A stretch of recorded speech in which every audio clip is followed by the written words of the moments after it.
اللہ تعالیٰ نے قرآن مجید میں اپنی عبادت کے ساتھ ہی والدین کے ساتھ اس نے سلوک کرنے کا درس دیا. وَاعْبُدُوا اللَّهَ وَلَا تُشْرِكُوا بِهِ شَيْئًا وَبِالْوَالِدَيْنِ إِحْسَانًا. اللہ کی عبادت کرو، اس کے ساتھ کسی کو شریک نہ ٹھہراؤ، اور والدین کے ساتھ اس نے سلوک کرو.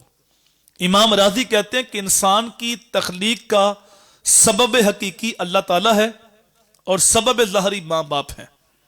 اس لیے جہاں اللہ نے اپنی عبادت کو حکم دیا ہے، ساتھ ہی متصل والدین کے ساتھ اس نے سلوک کرنے کا درس دیا.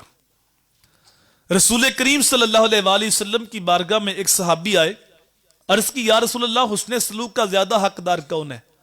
قال امک، میرے حضور نے فرمایا تیری والدہ. قال ثم من اکا، پھر کون؟ قال امک. دوسری بار بھی حضور نے ماں کا نام لیا. تیسری بار صحابی پھر پوچھتے ہیں ثم من، پھر کون؟ قال امک. تیسری بار بھی ماں کا نام لیا. چوتھی بار صحابی پھر پوچھتے ہیں ثم من اکا، پھر کون؟ قال ابوک، فرمایا تیرا باپ. 3 مرتبہ ماں کا نام لیا اور چوتھی مرتبہ باپ کا نام لیا. علماء فرماتے ہیں اشارہ اس بات کی طرف ہے کہ ماں بچے کی پیدائش اور تربیت میں 3 اضافی مشقتیں اٹھاتی. باپ نے ایک مشقت اٹھائی کہ اس کی تربیت کی، ساتھ ماں بھی شامل تھی، لیکن ماں نے 3 اضافی مشقتیں اٹھائی. پہلی مشقت عند الحمل، حمل کی صورت میں 9 ماہ تک بوجھ اٹھایا. دوسری مشقت عند الولادت، جب بچہ پیدا ہوا اس وقت جو تکلیف ہے وہ ماں ہی جانتی ہے یا اللہ کی ذات جانتی ہے.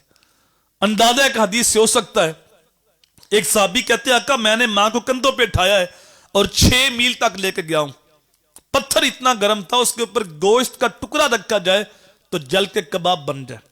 تو کیا میں نے اپنی ماں کا حق ادا کر دیا؟ میرے حضور نے فرمایا خدا کے بندے، جب تو پیدا ہوا تھا اس وقت جو درد کے جھٹکے تیری ماں نے سہے تھے، ابھی تو ایک جھٹکے کا حق بھی ادا نہیں ہوا. تو دوسری تکلیف ماں وہ برداشت کرتی ہے اور تیسری تکلیف 2 سال تک اسے اپنا دودھ پلاتی ہے. اس لیے ماں کا حق 3 بار اور باپ کا حق 1 بار. علماء نے ضابطہ یہ بیان کیا ہے کہ اولاد کو چاہیے خدمت میں ماں کو ترجیح دے، لیکن حکم میں باپ کو ترجیح دے. باہر سے کوئی چیز لے کے آئے تو پہلے ماں کو پیش کرے، پاؤں دبانے تو پہلے ماں کے دبائے. لیکن گھر میں کوئی بات ہوگی، ماں کہتی ہے ایسے کرنا ہے، باپ کہتے ہیں ایسے کرنا ہے، دونوں کی باتیں متضاد ہیں، کس کی بات مانے؟ اس وقت باپ کی بات مانے. چونکہ الرجال قوامون علی النساء، گھر کا حاکم ماں نہیں، گھر کا حاکم باپ ہے. خدمت میں ماں کو ترجیح دی جائے اور حکم میں باپ کو ترجیح دی جائے. ویسے ماں باپ کو چاہیے کہ اولاد کو ایسی مشقت میں نہ ڈالیں. ایک محدث کہتے ہیں 30 سال ہو گئے ہیں میں نے اپنی اولاد کو کبھی کوئی حکم نہیں دیا، اس ڈر سے کہیں وہ میری نافرمانی کر کے اللہ کی رحمتوں سے محروم نہ ہو جائے. اگر ماں باپ راضی نہ ہو تو عرش کا رحمان کبھی بھی راضی نہیں ہوتا. ہمیں پتہ نہیں ماں کس ہستی کا نام ہے، ہمیں پتہ نہیں باپ کس عظیم ہستی کا نام ہے. ہم پیر صاحب کے تو ہاتھ بھی چومتے ہیں، پاؤں بھی چومتے ہیں، لیکن ماں باپ کی نافرمانی کرتے ہیں. پیر صاحب کے سامنے یوں ہاتھ باندھے کھڑے ہوتے ہیں، لیکن ماں باپ کے سامنے چلا رہے ہوتے ہیں. اچھی بات ہے، بزرگان دین کا ادب ہونا چاہیے، لیکن ماں باپ کی نافرمانی نہیں ہونی چاہیے. تمہارا سب سے بڑا پیر تمہارا باپ ہے، تمہاری سب سے بڑی پیرنی تمہاری ماں ہے. اگر ماں باپ کا دل دکھایا ہے، ماں باپ کی نافرمانی کی ہے، تو 2-4 نمبر پیر تو شاہی کو نہیں، وقت کے ولی بھی تمہارے حق میں دعا کرے تو ان کی دعا بھی تمہارے حق میں قبول نہیں ہوگی. میں نے کسی حدیث میں نہیں پڑھا کہ اللہ کے ولی کے چہرے کی زیارت کرنے سے حج کا ثواب ہوتا ہے. اگرچہ ثواب ہوتا ہے لیکن حج کا نہیں ہوتا. میں نے کسی حدیث میں نہیں پڑھا کہ کعبۃ اللہ کو دیکھنے سے حج کا ثواب ہوتا ہے، اگرچہ ثواب ہوتا ہے.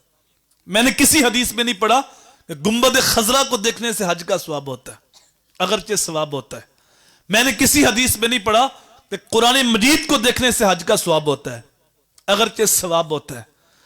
آپ 10 لاکھ روپیہ لگا کے حج کر کے آئیں، گارنٹی سے نہیں کہہ سکتے کہ میرا حج قبول ہوا.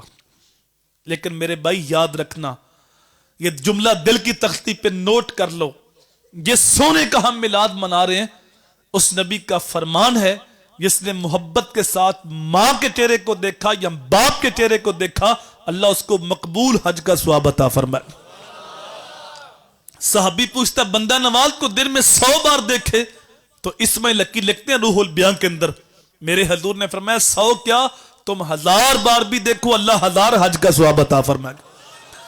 تم دیکھ دیکھ کے تھک جاؤ گے، اللہ ثواب دیتا ہوا نہیں تھکتا۔ یہ وہ ہستیاں ہیں جن کے بارے قرآن کہتا تم اف بھی نہیں کہہ سکتے، اونچی سانس نہیں لے سکتے۔